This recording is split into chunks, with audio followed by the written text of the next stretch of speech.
Hello बच्चों, कैसे हो? आशा करता हूं बहुत अच्छे होंगे और रोजाना पढ़ रहे होंगे, आगे बढ़ भी रहे होंगे। वैदिक गणित की 3 वीडियो में डाल चुका हूं और ऐसे उम्मीद करता हूं कि आपने पूरी देखी होंगी और आपने चैप्टर जो 1 है राजस्थान बोर्ड की बुक का फर्स्ट चैप्टर वो कंप्लीट कर भी लिया होगा। आज हम नया चैप्टर ले रहे हैं जिसका नाम है प्रायिकता, प्रोबेबिलिटी। ये चैप्टर यही टॉपिक राजस्थान बोर्ड और एनसीईआरटी दोनों में आता है। 4 मार्क्स के क्वेश्चंस पूछे जाते हैं और काफी आसान चैप्टर है और ज्यादा लंबा भी नहीं है। और मैं कोशिश करूंगा कि बड़े आराम से, बड़े इजी वे से आपको मैं समझा सकूं। तो शुरू करते हैं। प्रोबेबिलिटी, प्रायिकता। अगर हम बात करें प्रायिकता की तो इसका अर्थ होता है संभावना, पॉसिबिलिटी। और जैसे कुछ घटनाएं घटित होती हैं, जैसे हम सिक्का उछालते हैं तो कभी हेड आता है, टेल आता है, या जब हम लूडो खेलते हैं या सांप सीढ़ी खेलते हैं तो हम डाइस फेंकते हैं। और डाइस जब फेंकते हैं तो गोटी खुलने के लिए हमें 6 चाहिए होता है या कई बार 1 चाहिए होता है। तो डाइस फेंकने पर कुछ भी आ सकता है, 1 भी आ सकता है, 2 भी आ सकता है। हमें 6 चाहिए, 6 आ भी सकता है, नहीं भी आ सकता है। तो इन सब चीजों को कि 6 आएगा या नहीं आएगा, इसकी जो संभावना होती है उसे जब हम संख्या के रूप में मापते हैं तो उसे कहते हैं प्रायिकता यानी प्रोबेबिलिटी। अब सूत्र रूप में देखें तो प्रोबेबिलिटी का फॉर्मूला बनेगा वो बनेगा P ब्रैकेट में A मीन्स एक्शन, P का मतलब प्रोबेबिलिटी। लेकिन जो एनसीईआरटी बुक्स हैं उसमें एक ही जगह E दिया हुआ है, P ब्रैकेट में E इक्वल, ऊपर आ जाएंगे अनुकूल परिणाम या स्थितियां और नीचे आ जाएगा कुल परिणाम या स्थितियां। अब समझने वाली बात यह है कि ये अनुकूल परिणाम क्या है, फेवरेबल आउटकम्स, और जो कुल परिणाम है टोटल आउटकम्स क्या है। तो इसमें जैसे हमने सिक्का उछाला और हमें हेड चाहिए, तो सिक्का उछालने पर यानी कॉइन जब टॉस करते हैं तो या तो हेड आएगा, टेल आएगा, चित या पट। तो ये 2 कंडीशन हो सकती हैं, 2 परिणाम आ सकते हैं, हेड भी आ सकता है और टेल भी। तो कुल परिणाम कितने हुए? 2। लेकिन हमें हेड चाहिए, तो जो हमें चाहिए, जो परिणाम, जो आउटकम हमें चाहिए उसे हम कहते हैं फेवरेबल आउटकम।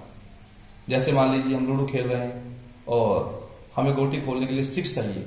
अब हमने डाइस को फेंका, अब उसमें से 1 2 3 4 5 6, तो टोटल जो आउटकम्स हैं, तो परिणाम है वो 6 हैं। ये तो कुल आउटकम हो गए, कुल परिणाम हो गए। अब हमें 6 चाहिए इसमें से, तो 6 कितनी बार है इसमें? 1 बार।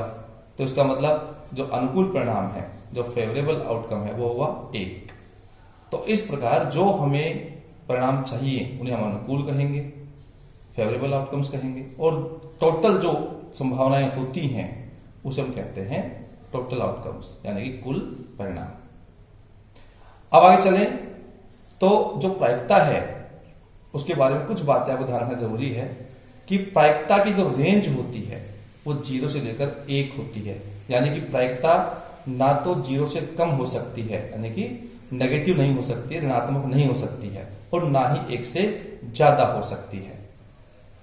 उसी प्रकार आगे देखें तो किसी भी घटना के घटित होने और घटित नहीं होने की प्रायिकताओं को अगर हम जोड़ें, उनका सम करें, तो उनका जो सम आएगा, जो योग आएगा वो हमेशा 1 होगा। जैसे हमने कॉइन को टॉस किया, अब उसमें हेड आएगा या हेड नहीं आएगा, हेड आने की प्रोबेबिलिटी और हेड नहीं आने की प्रोबेबिलिटी को जोड़ेंगे तो उसका सम हमेशा 1 होगा। इसे सूत्र के रूप में देखेंगे तो हम लिखेंगे P ब्रैकेट में A प्लस P ब्रैकेट में A नॉट इक्वल आ जाएगा 1। एनसीईआरटी के बच्चे यहां एक ही जगह E कर दे। आगे चले तो घटनाएं, तो पहली होती है निश्चित घटना, सर्टेन इवेंट्स या श्योर इवेंट्स भी कहते हैं, यानी ऐसी घटना जिसका घटित होना निश्चित है, ऐसी घटना जिसका घटित होना निश्चित है, श्योर है, विच विल हैपन, श्योर। तो ऐसी घटनाओं को हम कहेंगे निश्चित घटना। जैसे हम चीनी की बोरी में अगर हाथ डालें तो चीनी ही निकलेगी। ऐसे ही अगर मान लीजिए हम कहें कि हमने डाइस फेंका है और 7 से छोटी संख्या आएगी, तो निश्चित है डाइस फेंकने पर 7 से छोटी संख्या ही आएगी। तो इन्हें हम कहेंगे निश्चित घटना। और श्योर इवेंट्स जो होती हैं, निश्चित घटनाएं जो होती हैं, उनकी जो प्रोबेबिलिटी होती है वो 1 होती है। इसी प्रकार इम्पॉसिबल इवेंट्स, असंभव घटना, ऐसी घटना जिसका घटित नहीं होना तय है, अर्थात जो कभी घटित नहीं होंगी, ऐसी घटनाएं जो कभी घटित नहीं हो सकती हैं। जैसे रात में सूर्य का चमकना, ऐसे डाइस फेंकने पर 6 से बड़ी संख्या आना, ये इम्पॉसिबल इवेंट्स हैं, असंभव घटनाएं हैं। और ऐसी घटनाओं की जो प्रायिकता होती है वो 0 होती है। ये संभव घटनाएं हैं।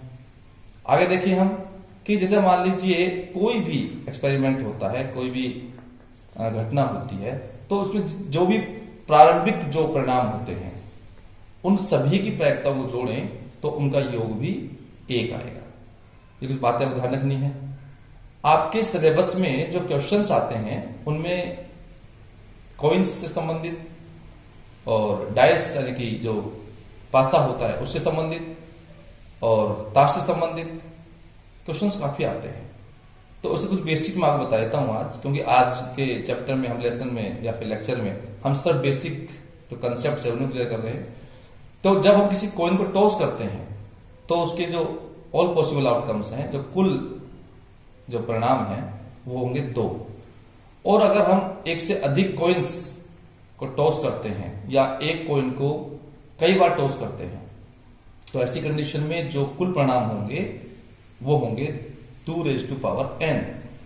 यानी अगर हमने 3 सिक्के उछाले हैं तो कुल परिणाम होंगे 2 की पावर 3, यानी 2 × 2 × 2 = 8। ये ध्यान रखना है आपको, क्योंकि 2 की पावर n होगी। इसी बार डाइस जब हम फेंकते हैं तो एक डाइस को अगर हम फेंकते हैं तो उसमें कुल परिणाम 6 होंगे, 1 2 3 4 5 6। लेकिन अगर हम 2 डाइस फेंकेंगे तो 6 की पावर 2, 3 डाइस फेंकेंगे या किसी एक डाइस को 3 बार फेंकेंगे तो 6 की पावर 3, तो उसका फॉर्मूला बन जाएगा 6 की पावर n।